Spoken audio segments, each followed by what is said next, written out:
The needs of the soul. The notion of obligations comes before that of rights, which is subordinate and relative to the former. A right is not effectual by itself, but only in relation to the obligation to which it corresponds, the effective exercise of a right springing not from the individual who possesses it, but from other men who consider themselves as being under a certain obligation towards him. Recognition of an obligation makes it effectual. An obligation which goes unrecognized by anybody loses none of the full force of its existence. A right which goes unrecognized by anybody is not worth very much. It makes nonsense to say that men have, on the one hand, rights and on the other hand, obligations. Such words only express differences in point of view. The actual relationship between the two is as between object and subject. A man, considered in isolation, only has duties, amongst which are certain duties towards himself. Other men, seen from his point of view, only have rights. He, in his turn, has rights when seen from the point of view of other men who recognize that they have obligations towards him. A man left alone in the universe would have no rights whatever, but he would have obligations. The notion of rights, being of an objective order, is inseparable from the notions of existence and reality. This becomes apparent when the obligation descends to the realm of fact. Consequently, it always involves to a certain extent the taking into account of actual given states and particular situations.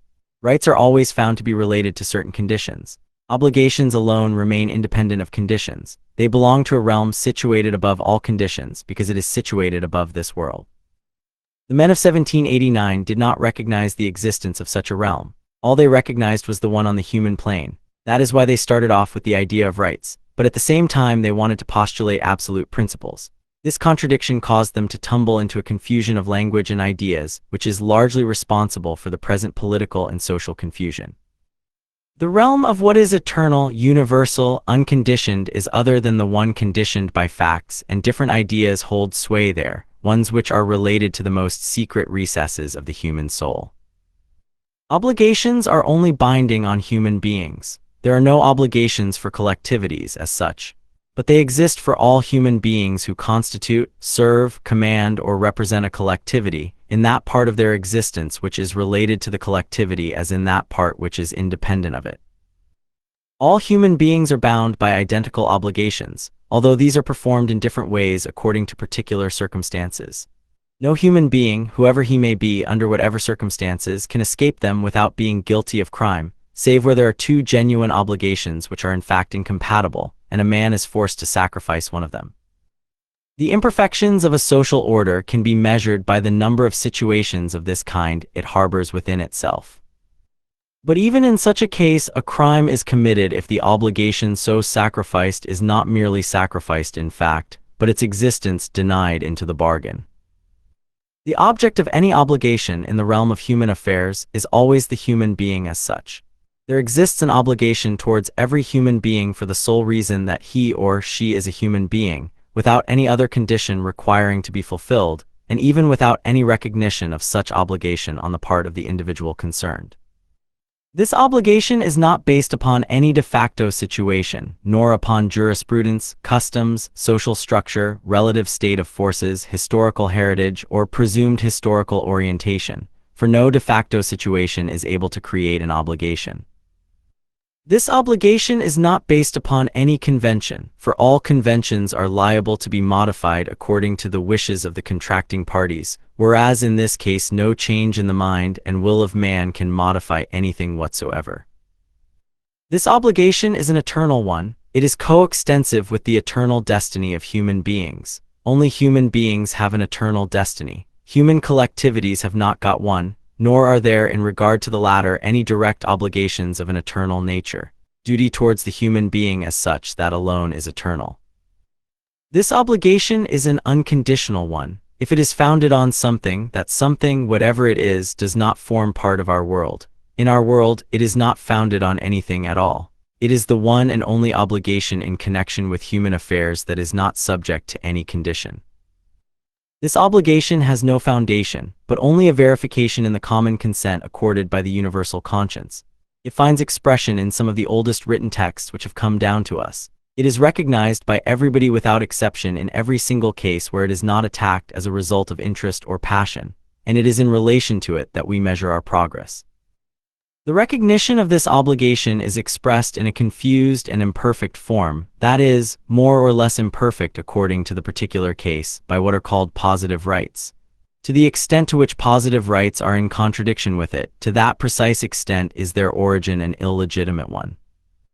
Although this eternal obligation is coextensive with the eternal destiny of the human being, this destiny is not its direct motive. A human being's eternal destiny cannot be the motive of any obligation, for it is not subordinate to external actions. The fact that a human being possesses an eternal destiny imposes only one obligation: respect. The obligation is only performed if the respect is effectively expressed in a real, not a fictitious, way, and this can only be done through the medium of man's earthly needs. On this point, the human conscience has never varied. Thousands of years ago, the Egyptians believed that no soul could justify itself after death unless it could say, "I have never let anyone suffer from hunger." All Christians know they are liable to hear Christ himself say to them one day, "I was an hungered, and you gave me meat." Everyone looks on progress as being, in the first place, a transition to a state of human society in which people will not suffer from hunger. To no matter whom the question may be put in general terms, nobody is of the opinion that any man is innocent if, possessing food himself in abundance and finding someone on his doorstep 3 parts dead from hunger, he brushes past without giving him anything.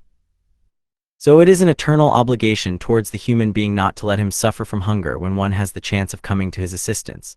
This obligation being the most obvious of all, it can serve as a model on which to draw up the list of eternal duties towards each human being. In order to be absolutely correctly made out, this list ought to proceed from the example just given by way of analogy. Consequently, the list of obligations towards the human being should correspond to the list of such human needs as are vital, analogous to hunger. Among such needs, there are some which are physical, like hunger itself. They are fairly easy to enumerate. They are concerned with protection against violence, housing, clothing, heating, hygiene, and medical attention in case of illness. There are others which have no connection with the physical side of life but are concerned with its moral side. Like the former, however, they are earthly and are not directly related, so far as our intelligence is able to perceive, to the eternal destiny of man. They form, like our physical needs, a necessary condition of our life on this earth, which means to say that if they are not satisfied, we fall little by little into a state more or less resembling death, more or less akin to a purely vegetative existence. They are much more difficult to recognize and to enumerate than are the needs of the body, but everyone recognizes that they exist. All the different forms of cruelty which a conqueror can exercise over a subject population, such as massacre, mutilation, organized famine, enslavement, or large-scale deportation, are generally considered to be measures of a like description, even though a man's liberty or his native land are not physical necessities. Everyone knows that there are forms of cruelty which can injure a man's life without injuring his body. They are such as deprive him of a certain form of food necessary to the life of the soul. Obligations, whether unconditional or relative, eternal or changing, direct or indirect with regard to human affairs, all stem without exception from the vital needs of the human being. Those which do not directly concern this, that, or the other specific human being all exist to serve requirements which, with respect to man, play a role analogous to food. We owe a cornfield respect not because of itself, but because it is food for mankind. You have reached the end of the document.